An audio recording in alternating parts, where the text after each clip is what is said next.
ਇਹ ਖੱਤਰੀ ਭਾਗਵਾਲ ਦੇ ਸਨ ਕੁਝ ਅੱਲੜ ਦੇ ਕਿ ਉਦੋਂ ਉਸ ਵਕਤ ਦੇ ਵਿੱਚ ਮਾਲ ਦਾ ਰੋਜ਼ ਹੁੰਦਾ ਤਾਂ ਮਾਲ ਉਹਨਾਂ ਦੇ ਜਾਂਦਾ ਹੁੰਦਾ ਸੀ ਤੇ ਆਉਂਦਾ ਸੀ ਤੇ ਆਪ ਹੀ ਉਹਨਾਂ ਕੋਲੋਂ ਪੈਸੇ ਦੇਣੇ ਮਜ਼ਦੂਰਾਂ ਨੂੰ ਦੂਜਿਆਂ ਨੂੰ ਪੈਸੇ ਲਓ ਟਿਕਟਾਂ ਲਓ ਤੇ ਸਿਆਲਕੋਟ ਤੁਰ ਜੋ ਨਾਰੋਲ ਤੁਰ ਜੋ ਫਿਰ ਉਹਨਾਂ ਆਉਣਾ ਫਿਰ ਸਟੇਸ਼ਨ ਚੱਲ ਗਿਆ ਸੀ यानी उन्हें पैसे देने के पता लगे थे गाहक है ਗਾਹਕ ਹੈ ਇਹ ਲਿਖਿਆ ਬਗੈਰ ਇਜਾਜ਼ਤ ਅੰਦਰਾਂ ਨਾ ਮਨਾ ਹੈ ਲੇਕਿਨ ਉਹ ਇਜਾਜ਼ਤ ਲੈ ਲੈਣੀ ਕਿਸੇ ਕੋਲ ਹੋ ਸਕਦਾ ਇਜਾਜ਼ਤ ਮਿਲ ਜੇ ਉਹਦੇ ਹੋਰ ਅੱਜ ਮੈਂ ਖਲੋਤਾ ਵਾਂ ਅੱਲੜ ਸਟੇਸ਼ਨ ਇਹ ਜਦੋਂ ਪਾਕਿਸਤਾਨ ਬਣਿਆ ਨਾ ਉਸ ਤੋਂ ਪਹਿਲੇ ਇਹ ਨਾਲ ਦੇ ਪਿੰਡਾਂ ਜਿਹੜੇ ਸਿੱਖ ਸਰਦਾਰ ਹਿੰਦੂ ਖੱਤਰੀ ਮੁਸਲਿਮ ਈਸਾਈ ਜਿੰਨੇ ਵੀ ਜ਼ਾਤਾਂ ਕੌਮਾਂ ਯਾਨੀ ਕਿ ਇਨਸਾਨ ਰਹਿੰਦੇ ਸਨ ਉਹ ਇਸ ਸਟੇਸ਼ਨ ਤੋਂ ਸਫ਼ਰ ਕਰਦੇ ਹੁੰਦੇ ਸਨ ਖਵਾਤੀਨ ਲਈ ਪਰਦੇ ਦਾ ਇੰਤਜ਼ਾਮ ਤੇ ਇਹ ਪਰਦਾ ਸੀ ਖਵਾਤੀਨ ਦਾ ਮੇਰਾ ਨਾਂ ਜੀ ਮੁਹੰਮਦ ਰਸ਼ਾਦ ਵਲਦ ਮਮਦਨੀ ਇਹ ਪਿੰਡ ਅੱਲੜੇ ਮੇਰਾ ਜ਼ਿਲ੍ਹਾ ਸਿਆਲਕੋਟ ਤਹਿਸੀਲ ਪਸਰੂਰ ਇਹ ਸਾਡਾ ਸਟੇਸ਼ਨ ਬੜੀ ਦੇਰ ਦਾ ਬਣਿਆ ਹੈ ਤੇ ਨਾਰਵਾਲ ਤੋਂ ਲੈ ਕੇ ਤੇ ਵਜ਼ੀਰਾਬਾਦ ਤੱਕ ਇਹਦੇ ਤੇ ਬੇਬਾਰ ਰਸ਼ ਹੁੰਦਾ ਤੇ ਬੜੀ ਟਿਕਟ ਵਿਕਦੀ ਹੁੰਦੀ ਸੀ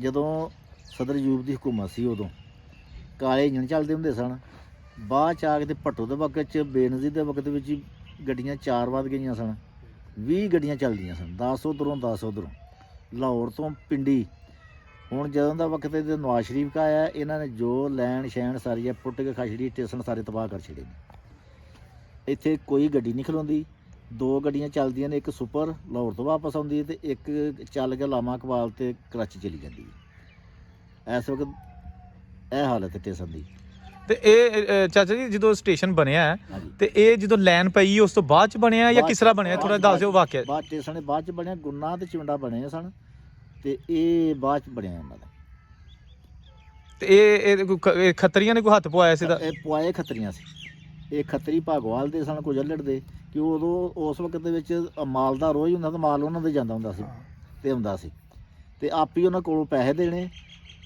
ਮਜ਼ਦੂਰਾਂ ਨੂੰ ਦੂਜਿਆਂ ਨੂੰ ਪੈਸੇ ਲਓ ਟਿਕਟਾਂ ਲਓ ਤੇ ਸਿਆਲਕੋਟ ਤੁਰ ਜੋ ਨਾਰੋਲ ਤੁਰ ਜੋ ਫਿਰ ਉਹਨਾਂ ਆਉਣਾ ਫਿਰ ਸਟੇਸ਼ਨ ਚੱਲ ਗਿਆ ਸੀ ਯਾਨੀ ਉਹਨਾਂ ਪੈਸੇ ਦੇਣੇ ਕੇ ਪਤਾ ਲੱਗੇ ਇੱਥੇ ਗਾਹਕ ਹੈ ਗਾਹਕ ਹੈ ਤੇ ਫਿਰ ਜਦੋਂ ਅਸਾਂ ਵੇਖਿਆ ਫਿਰ ਤੇ ਇੱਥੇ ਘਰੋਂ ਜਦੋਂ ਆ ਜਾਈਦਾ ਸਟੇਸ਼ਨ ਦੇ ਤੇ ਬੰਦਾ ਲੱਭਦਾ ਹੁੰਦਾ ਨਹੀਂ ਸੀ ਜਗ੍ਹਾ ਨਹੀਂ ਮਿਲਦੀ ਜਗ੍ਹਾ ਨਹੀਂ ਲੱਭਦੀ ਗੱਡੀ ਦੇ ਵਿੱਚ ਇੰਨੀ ਜਗ੍ਹਾ ਪਿੰਡਾਂ ਨਾਲੋਂ ਬਹੁਤੀ ਦੁਨੀਆ ਇੱਥੇ ਹੁੰਦੀ ਤੇ ਇਹ ਗੱਲ ਕਿੰਨੇ ਕੁ ਪਿੰਡ ਨੂੰ ਪੈ ਜਾਂਦੇ ਨੇ ਸਟੇਸ਼ਨ ਨੂੰ ਉਸ ਵਕਤ ਬੰਦੇ ਪਿੰਡ ਦੇ ਮੇਰੇ ਉਦੋਂ ਕੋਈ 100 ਪੈ ਜਾਂਦਾ ਸੀ ਉਹ ਬਾਰਡਰ ਤੋਂ ਲੈ ਕੇ ਘੋਗਾ ਵੀ ਇੱਥੇ ਆਉਂਦਾ ਹੁੰਦਾ ਸੀ ਚਵਾਰੇ 4 ਵਜੇ ਤੱਕ 4 ਵਜੇ ਤੱਕ ਉਦੋਂ ਮੁੰਡੇ ਕੀ ਇਹ ਤੁਹਾਡਾ ਪਿੰਡ ਪਰਾਂ ਤੁਰ ਜਾਂਦਾ ਸੀ ਭਾਗਣੀਆਂ ਤੇ ਰਾਵਾਂ ਵਾਲੇ ਲੋਕ ਵੀ ਇਧਰ ਸਾਰੇ ਇਧਰ ਹੁੰਦੇ ਹਨ ਆ ਮੁੰਡੇ ਕੀ ਇੱਥੇ ਹੁੰਦਾ ਸੀ ਤੇ ਚੁਇੰਡਾ ਵੀ ਇੱਥੋਂ ਨੇੜੇ ਹੀ ਹੈ ਆਹ ਚੁੰਡਾ ਤੋਂ 3 ਮੀਲ ਤੇ ਅੱਛਾ अस्सलाम वालेकुम दोस्तों मैं औरंगजेब बेग अपनी एक नई वीडियो ਨਾਲ ਤੁਹਾਡੀ ਖਿਦਮਤ 'ਚ ਹਾਜ਼ਰ ਹਾਂ ਔਰ ਅੱਜ ਮੈਂ ਖਲੋਤਾ ਵਾਂ ਅੱਲੜ ਸਟੇਸ਼ਨ ਇਹ ਹੈਗਾ ਨਾਰੋਵਾਲ ਸਿਆਲਕੋਟ ਰੇਲਵੇ ਲਾਈਨ ਤੇ ਚਵਿੰਡਾ ਔਰ ਗੁੰਨਾ ਦੇ ਦਰਮਿਆਨ ਚਵਿੰਡਾ ਵੀ ਇੱਕ ਬੜਾ ਮਸ਼ਹੂਰ ਕਸਬਾ ਹੈਗਾ ਗੁੰਨਾ ਵੀ ਬੜਾ ਪੁਰਾਣਾ ਇੱਕ ਪਿੰਡ ਹੈਗਾ ਉਹਦੇ ਦਰਮਿਆਨ ਇਹ ਅੱਲੜ ਇੱਥੋਂ ਟ੍ਰੇਨ ਸਿਆਲਕੋਟ ਤੋਂ ਜਦੋਂ ਚੱਲਦੀ ਹੈ ਨਾ ਤੇ ਇੱਥੋਂ ਦੀ ਹੋ ਕੇ ਤੇ ਚੱਲਦੀ ਹੈ ਫਿਰ ਅੱਗੇ ਜਾਂਦੀ ਹੈ ਪਸਰੂਰ ਕਿਲਾ ਸੂਬਾ ਸਿੰਘ ਨਾਰੋਵਾਲ ਤੇ ਫਿਰ ਲਾਹੌਰ ਤੇ ਉਸ ਤੋਂ ਬਾਅਦ ਕਰਾਚੀ ਔਰ ਇਸੇ ਰੂਟ ਤੇ ਵਾਪਸ ਵੀ ਆਉਂਦੀ ਹੈ ਇਹ ਉਹ ਸਟੇਸ਼ਨ ਖੰਡਰਾਜ ਬਣ ਚੁੱਕਿਆ ਹੋਣਾ ਤੇ ਚਾਹੀਦਾ ਸੀ ਕਿ ਜਿਉਂ-ਜਿਉਂ ਆਵਾਮ ਵੱਧ ਰਹੀ ਹੈ ਪਿੰਡਾਂ ਦੇ ਵਿੱਚ ਲੋਕਾਂ ਦੀ ਤਾਦਾਦ ਵੱਧਦੀ ਹੈ ਉਹਨਾਂ ਨੂੰ ਸਹੂਲੀਅਤ ਜ਼ਿਆਦਾ ਦਿੱਤੀਆਂ ਜਾਂਦੀਆਂ ਲੇਕਿਨ ਇਹ ਘਟ ਰਹੀਆਂ ਨੇ ਇਹ ਸਟੇਸ਼ਨ ਇਹਦੇ ਨੂੰ ਕੋਈ 15-16 ਪਿੰਡ ਲੱਗਦੇ ਨੇ ਜਿਹੜੇ ਇੱਥੋਂ ਸਫ਼ਰ ਕਰਕੇ ਤੇ ਆਪਣੀ ਮੰਜ਼ਿਲ ਮਕਸੂਦ ਤੇ ਜਾਂਦੇ ਹੁੰਦੇ ਸਨ ਟ੍ਰੇਨ ਦੇ ਸਫ਼ਰ ਤੇ ਸਿੰਗਲ ਟਰੈਕ ਇੱਥੇ ਡਬਲ ਪਲੇਟਫਾਰਮ ਨਹੀਂ ਹੈਗਾ ਇੱਕ ਹੀ ਲਾਈਨ ਹੈ ਉਹਦੇ ਤੇ ਹੀ ਗੱਡੀ ਖਲੋਂਦੀ ਹੁੰਦੀ ਸੀ ਜਦੋਂ ਦਾ ਇਹ ਸਟੇਸ਼ਨ ਬਣਿਆ ਔਰ ਆਹਿਸਤਾ ਆਹਿਸਤਾ ਇਹ ਬੰਦ ਹੋ ਗਿਆ ਇਹੋ ਹੀ ਉਹ ਸਟੇਸ਼ਨ ਮੈਂ ਥੋੜਾ ਜਿਹਾ ਤੁਹਾਨੂੰ ਦੱਸ ਦਿਆਂ ਕਿ ਇਹ ਜਦੋਂ ਪਾਕਿਸਤਾਨ ਬਣਿਆ ਨਾ ਉਸ ਤੋਂ ਪਹਿਲੇ ਇਹ ਨਾਲ ਦੇ ਪਿੰਡਾਂ ਜਿਹੜੇ ਸਿੱਖ ਸਰਦਾਰ ਹਿੰਦੂ ਖੱਤਰੀ ਮੁਸਲਿਮ ਈਸਾਈ ਜਿੰਨੇ ਵੀ ਜ਼ਾਤਾਂ ਕੌਮਾਂ ਯਾਨੀ ਕਿ ਇਨਸਾਨ ਰਹਿੰਦੇ ਸਨ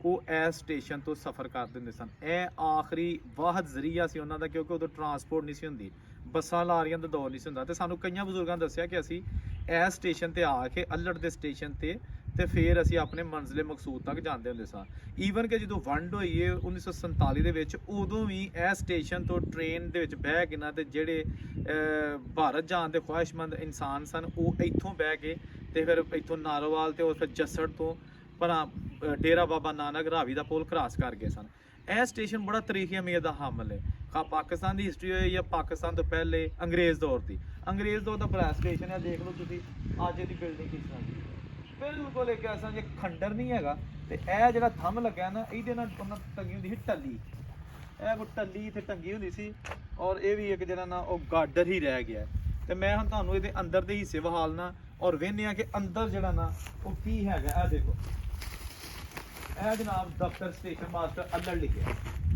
ਇਹ ਤੇ ਲਿਖਿਆ, ਇਹ ਲਿਖਿਆ ਬਗੈਰ ਇਜਾਜ਼ਤ ਅੰਦਰਾਂ ਦਾ ਮਨਾ ਹੈ, ਲੇਕਿਨ ਉਹ ਇਜਾਜ਼ਤ ਲੈ ਲਈ ਨਾ ਕਿਸੇ ਕੋਲ, ਹੋ ਸਕਦਾ ਇਜਾਜ਼ਤ ਮਿਲ ਜਾਏ, ਉਹਦੇ ਉਸ ਚੀਜ਼ ਨਹੀਂ ਹੈਗੀ। ਇਹ ਦੇਖੋ ਤੁਸੀਂ, ਜੈਸਾ ਕਿ ਤੁਹਾਨੂੰ ਸਾਡੇ ਕੈਮਰਾਮੈਨ ਦੋਸਤ ਸਾਡੇ ਭਰਾ ਦਿਖਾ ਰਹੇ ਨੇ, ਇਹ ਜਨਾਬ ਸਟੇਸ਼ਨ ਮਾਸਟਰ ਦਾ ਕਮਰਾ ਸੀ ਤੇ ਇਹ ਜਨਾਬ ਉਹਦੀ ਅਲਮਾਰੀ ਹੈ। ਇਹ ਦੇਖੋ ਤੁਸੀਂ, ਇਹ ਅਲਮਾਰੀ ਹੈ ਤੇ ਇਹ ਕੋਈ ਤਿਜੋਰੀ ਪਈ ਜੇ ਸਟੇਸ਼ਨ ਮਾਸਟਰ ਸਾਹਿਬ, ਬਿਲਕੁਲ ਤਿਜੋਰੀ ਹੈਗੀ ਹੈ। ਇਹ ਉਹਨਾਂ ਦਾ ਜਿਹੜਾ ਕੈਸ਼ ਜਾਂ ਜੋ ਵੀ ਸਹੂਲਤ ਹਾਲੇ ਵਿੱਚ ਹੁੰਦੀ ਸੀ। ਅੱਛਾ, ਇਹ ਤੁਸੀਂ ਛੱਤ ਦੇਖ ਲਓ, ਉਹ ਅੰਗਰੇਜ਼ ਨੇ ਜਿਹੜੀ ਬਣਾਈ ਹੈ ਉਹਨੂੰ ਨਹੀਂ ਕਿਸੇ ਛੇੜਿਆ, ਇਸ ਲਈ ਕਿ ਉਹ ਅਸੀਂ ਜਦੋਂ ਬਣਾਉਣਾ ਹੀ ਕੁਝ ਨਹੀਂ ਤੇ ਇਹਨੂੰ ਫਿਰ ਢਾਣਾ ਹੀ ਹੈ। ਇਸ ਸਾਈਡ ਦੇ ਥੱਲੇ ਤੁਹਾਨੂੰ ਟਿਕਟ ਘਰ ਨਜ਼ਰ ਆ ਰਿਹਾ। ਇੱਥੇ ਜਿਹੜਾ ਅਮਲਾ ਹੁੰਦਾ ਸੀ, ਇੱਥੇ ਬਹਿ ਕੇ, ਇੱਥੇ ਖਲੋ ਕੇ, ਤੇ ਇੱਥੇ ਇਹਨਾਂ ਦੀ ਡੈਫੀਨਿਟਲੀ ਜਿਹੜੀਆਂ ਨੇ ਅਲਮਾਰੀਆਂ ਵਗੈਰਾ ਜੋ ਕੁਝ ਹੁੰਦੀਆਂ ਸੀ, ਉੱਥੋਂ ਟਿਕਟਾਂ ਇੱਥੋਂ ਦੀ ਇਸ਼ੂ ਕਰਦੇ ਸਨ ਮੁਸਾਫਰਾਂ ਨੂੰ। ਇਹ ਵੀ ਜਿਹੜਾ ਨਾ ਤੁਸੀਂ ਵੇਖ ਲਓ ਕਿ ਬਿਲਕੁਲ ਖੰਡਰ ਹੈ। ਤੁਹਾਨੂੰ ਮੈਂ ਇਹ ਵਿਖਾਲ ਦਿਆਂ ਥੋੜਾ ਜਿਹਾ ਏਰੀਆ। ਇਹ ਜਨਾਬ ਹੈਗਾ, ਅੱਲਾ ਵੇ ਤਾਂ ਜਾਣਦੇ ਕੀ ਹੈ, ਲੇਕਿਨ ਇਹਦੇ ਵਿੱਚ ਇਹ ਸਾਰਾ ਖੰਡਰ ਬਣਿਆ ਤੇ ਇਸ ਸਾਈਡ ਤੇ ਛੋਟਾ ਜਿਹਾ ਕਮਰਾ ਹੈ। ਇਹ ਦੇਖ ਲਓ ਤੁਸੀਂ, ਇਹਦੇ ਵਿੱਚ ਜੜਾਂ ਉਗੀਆਂ ਨੇ। ਇਹ ਦੇਖੋ, ਜੜਾਂ ਉਗੀਆਂ ਨੇ ਇਹਦੇ ਵਿੱਚ। ਉਹਦੇ ਕਿੱਥੋਂ ਜੜਾਂ ਉਤੋਂ ਆਈਆਂ ਨੇ ਕਿਤੋਂ। ਇਹ ਦੇਖੋ ਜਨਾਬ, ਕਿੰਨੀ ਟ੍ਰੈਜੇਡੀ ਹੈਗੀ ਹੈ। ਚਲੋ ਦੋਸਤੋ, ਤੁਹਾਨੂੰ ਇਹ ਨਾਲ ਦਾ ਵੀ ਕਮਰਾ ਵਿਖਾ ਦੇਣਾ, ਉਹਦੀ ਤੁਹਾਨੂੰ ਫਿਰ ਪਤਾ ਲੱਗ ਜੇਗਾ। ਇਹ ਵੀ ਮੁਸਾਫਰਖਾਨਾ, ਇਹ ਦੇਖੋ ਮੁਸਾਫਰਖਾਨਾ, ਤੇ ਇਹ ਬੈਂਚ ਬਣਿਆ ਦਾ ਅੱਜ ਵੀ, ਜਿੱਥੇ ਕਦੀਮੀ ਬੈਂਚ ਹੈਗਾ, ਬਹੁਤ ਪੁਰਾਣਾ, ਜਿੰਨਾ ਸਟੇਸ਼ਨ ਹੈ ਉਹਦਾ। ਇੱਥੇ ਸਾਡੇ ਬਜ਼ੁਰਗ ਬਹਿ ਕੇ ਤੇ ਇੰਤਜ਼ਾਰ ਕਰਦੇ ਹੁੰਦੇ ਸਨ। ਤੇ ਇਹ ਨਾਲ ਬਣਿਆ ਦਾ ਮਸਤੂਰਾਤ ਕੇ ਲਈ, ਯਾਨੀ ਖਵਾਤੀਨ ਲਈ ਪਰਦੇ ਦਾ ਇੰਤਜ਼ਾਮ। ਤੇ ਇਹ ਪਰਦਾ ਸੀ ਖਵਾਤੀਨ ਦਾ ਬੈਠਣ ਦਾ, ਇੱਥੇ ਬਹਿ ਕੇ ਤੇ ਖਵਾਤੀਨ ਜਿਹੜੀਆਂ ਨਾ ਉਹ ਆਰਾਮ ਕਰਦੀਆਂ ਹੁੰਦੀਆਂ ਸਨ। ਸਹੂਲਤ ਤੇ ਪਰਦੇ ਦੀ ਵੇਖੋ ਜੀ ਬਣਾਈ ਗਈ ਹੈ ਨਾ ਕਿ ਫੈਮਿਲੀ ਦੇ ਇੱਥੇ ਬਹਿ ਜਾਣ, ਠੀਕ ਹੈ ਨਾ। ਤੇ ਇਹ ਬਾਹਰੋਂ ਹਵਾਦਾਰ ਬਾਰੀਆਂ, ਤੇ ਇਹ ਹੁਣ ਤੁਹਾਨੂੰ ਦਿਖਾ ਲੈਂਦੇ ਆ। ਇਹਦੇ ਵਿੱਚ ਨਾ ਟਿਕਟ ਘਰ, ਇਹ ਟਿਕਟ ਘਰ, ਇਹ ਦੇਖੋ ਜੀ, ਇਹ ਟਿਕਟ ਘਰ। ਇੱਥੇ ਖਲੋਗੇ ਤੇ ਟਿਕਟ ਲੈ ਜਾਂ, ਇੱਥੇ ਅੱਜ ਵੀ ਲਿਖਿਆ ਹੈ। ਇਹ ਉਹ ਖਿੜਕੀ ਹੈ। ਇੱਥੇ ਤੁਹਾਨੂੰ ਜਲਦੀ ਨਾਲ ਥੋੜੇ ਜਿਹੇ ਸਟੇਸ਼ਨ ਪੜ੍ਹਦੇ ਆ ਕਿ ਇੱਥੋਂ ਜਿਹੜਾ ਨਾ ਗੁੰਨਾ, ਤਸੀਰਾਬਾਦ, ਸਿਆਲਕੋਟ, ਉਗੋਗੀ, ਸਬੜਿਆਲ, ਬੇਗੋਵਾਲ, ਸੋਧਰਾ, ਵਜ਼ੀਰਾਬਾਦ, ਹਾਫਜ਼ਾਬਾਦ, ਸੁੱਖੇ ਕੀ, सांगला, फैसलाबाद, शोरकोट, खानेवाल, भावलपुर, चविंडा, पसरूर, किला सूबा सिंह, अलीपुर, सईदा, डमाला, नारवाल, सिदारा, लाहौर और इथों भावलपुर और कराची तक। ਇਹ ਦੇਖੋ ਤੁਸੀਂ ਕਿ ਸਟੇਸ਼ਨ ਤੋਂ ਬੜੀ ਬੜੀ ਦੂਰ ਤੱਕ ਜਿਹੜੀਆਂ ਨੇ ਉਹ ਟ੍ਰੇਨਾਂ ਜਾਂਦੀਆਂ ਹੁੰਦੀਆਂ। ਅੱਛਾ ਦੋਸਤੋ, ਇਹ ਸੀ ਪਾਣੀ ਦਾ ਛੋਟਾ ਜਿਹਾ ਹੱਟ, ਯਾਨੀ ਇੱਕ ਛੋਟਾ ਜਿਹਾ ਕਮਰਾ ਬਣਿਆ ਜਿਹ ਪਾਣੀ ਹੁੰਦਾ ਸੀ। ਤੇ ਇਹ ਖੂਹੀਆਂ ਤੇ ਉਹ ਨਲਕਿਆਂ ਤੋਂ ਪਾਣੀ ਭਾ ਕੇ ਦੇ ਵਿੱਚ ਝੱਜਰਾਂ ਦੋ ਰੱਖੀਆਂ ਜਾਂਦੀਆਂ ਸਨ। ਇਹ ਜੈਸਾ ਕਿ ਤੁਸੀਂ ਦੇਖੋ ਕੈਮਰੇ ਨਾਲ, ਇਹ ਥੋੜਾ ਜਿਹਾ, ਇਹ ਅੱਜ ਵੀ ਨਿਸ਼ਾਨ ਮੌਜੂਦ ਨੇ। ਇਹ ਜਿਹੜੇ ਝੱਜਰ ਜਿਹੀ ਰੱਖੀ ਜਾਂਦੀ ਸੀ ਨਾ, ਇਹ ਦੇਖੋ, ਇਹ ਗੋਲ ਜਿਹਾ ਪਿਆ ਤਾਂ ਕਿ ਝੱਜਰ ਇਹ ਤੋਂ ਹਿੱਲੇ ਨਾ। ਦੋ ਝੱਜਰਾਂ ਇਹਦੇ 'ਚ ਰੱਖੀਆਂ ਜਾਂਦੀਆਂ ਸਨ ਤਾਂ ਕਿ ਉਹ ਉੱਤੇ ਛੱਤ ਵੀ ਹੁੰਦੀ ਸੀ ਤੇ ਇੱਥੋਂ ਮੁਸਾਫਰ ਆ ਕੇ ਤੇ ਪਾਣੀ ਪੀਂਦੇ ਹੁੰਦੇ ਸਨ। ਇਹ ਉਹ ਛੋਟਾ ਜਿਹਾ ਕਮਰਾ ਹੈ। ਅੱਛਾ ਦੋਸਤੋ, ਇਹ ਸਾਈਡ ਤੋਂ ਆ ਜਾਓ। ਇਹ ਤੇ ਪਲੇਟ ਜਿਹੜਾ ਅੱਗੇ ਤੁਹਾਨੂੰ ਦਿਖਾਇਆ ਪਲੇਟਫਾਰਮ ਦੀ ਪਹਿਲੀ ਸਾਈਡ, ਫਰੰਟ ਸਾਈਡ, ਇਹ ਬੈਕ ਸਾਈਡ ਹੈ। ਇਹ ਜਨਾਬ ਇਹਨਾਂ ਦੇ ਕੀ ਕਹਿੰਦੇ ਨੇ, ਕਮਰੇ ਤੇ ਰਿਹਾਇਸ਼ਗਾਹਾਂ। ਇਹ ਦੇਖੋ ਇਸ ਸਾਈਡ ਤੇ, ਇਹ ਨਾਲ ਇਹਨਾਂ ਦੇ ਕੁਆਟਰ ਬਣੇ ਸਟੇਸ਼ਨ ਮਾਸਟਰ ਦੇ। ਇਹ ਦੇਖੋ ਜਨਾਬ, ਇਹ ਦੇਖੋ, ਇਹ ਸਟੇਸ਼ਨ ਮਾਸਟਰ ਦਾ ਤੇ ਸਟਾਫ ਦਾ ਜਿਹੜਾ ਨਾ ਉਹ ਘਰ ਸੀ। ਤੇ ਅਸੀਂ ਜਨਾਬ ਤੁਹਾਨੂੰ ਵਿਖਾਉਂਦੇ ਆ ਥੋੜਾ ਜਿਹੜਾ ਨਜ਼ਾਰਾ ਇਧਰੋਂ ਕਰਾਉਂਦੇ ਆ। ਇਹ ਦੇਖੋ, ਨਾਲ ਹੀ ਦਫ਼ਤਰ, ਨਾਲ ਹੀ ਕਮਰੇ, ਤੇ ਇਹ ਜਨਾਬ ਤੁਹਾਨੂੰ ਵਿਖਾਇਆ ਅੱਲੜ ਸਟੇਸ਼ਨ ਨੇ, ਚੁਇੰਡਾ, ਪਸਰੂਰ, ਸਿਆਲਕੋਟ, ਨਾਰੋਵਾਲ ਸੈਕਸ਼ਨ ਤੇ। ਤੇ ਇਧਰੋਂ ਤੁਹਾਨੂੰ ਥੋੜਾ ਜਿਹਾ ਵਿਖਾ ਦਿਆਂ।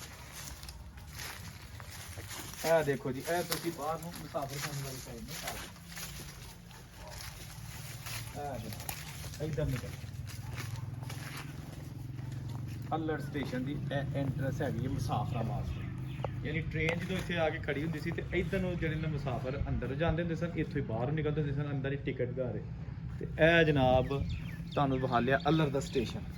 ਨਾਜ਼ਰੀਨ, ਇਹ ਜਿਹੜੇ ਨਾ ਸਾਡਾ ਸਕਾਫਤੀ ਵਿਰਸਾ ਹੈ, ਕਿਉਂਕਿ ਇਹ ਅੰਗਰੇਜ਼ ਨੇ ਬਣਾ ਕੇ ਦਿੱਤਾ ਸੀ 1890 ਦੇ ਵਿੱਚ। ਇਹ ਜਿਹੜਾ ਸਾਰਾ ਟਰੈਕ ਹੈ, ਸਾਰਾ ਕੁਝ ਜਿਹੜਾ ਨਾ ਇਹ ਇੱਥੇ ਟ੍ਰੇਨ ਦਾ ਆਗਾਜ਼ ਹੋਇਆ, ਸਾਰਾ ਕੁਝ ਠੀਕ ਹੈ ਨਾ।